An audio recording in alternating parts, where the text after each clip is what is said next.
बहुत लोग द्रौपदी के चीरहरण के बारे में जानते हैं, लेकिन बहुत कम लोग जानते हैं कि उस दिन कृष्ण क्या चुका रहे थे।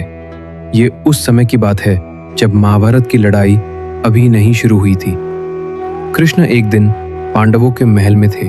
हाथ में सुदर्शन चक्र था, यूं ही घुमा रहे थे।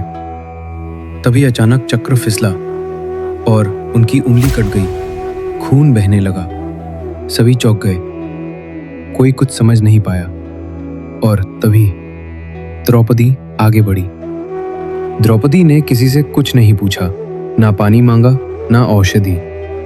बस अपने आंचल से रेशमी साड़ी का एक किनारा फाड़ा और कृष्ण की उंगली पर बांध दिया।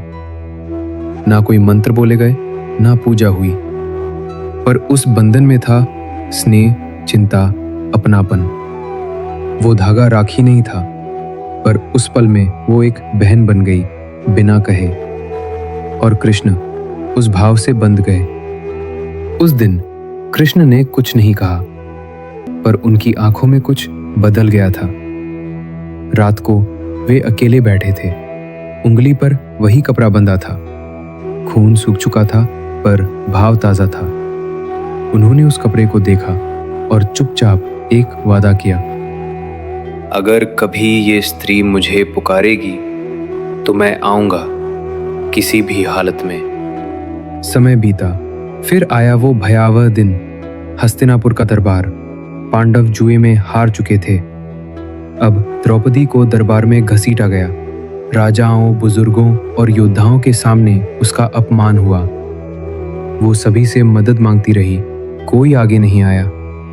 जब कोई उम्मीद नहीं बची, उसने हाथ जोड़कर आंखें बंद कर ली और बस एक नाम पुकारा, कृष्ण।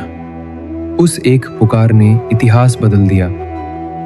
दुर्योधन का भाई दुशासन उसका चीर खींच रहा था, लेकिन जैसे ही कृष्ण की कृपा पहुंची, उसकी साड़ी अंतहीन हो गई।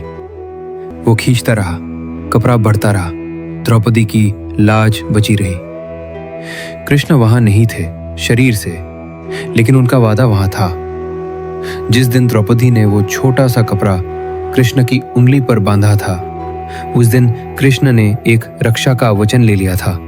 वो राखी नहीं थी, लेकिन उससे बड़ा कोई रिश्ता नहीं था। सच्चा रक्षा बंधन धागों से नहीं, बल्कि दिलों से बनता है।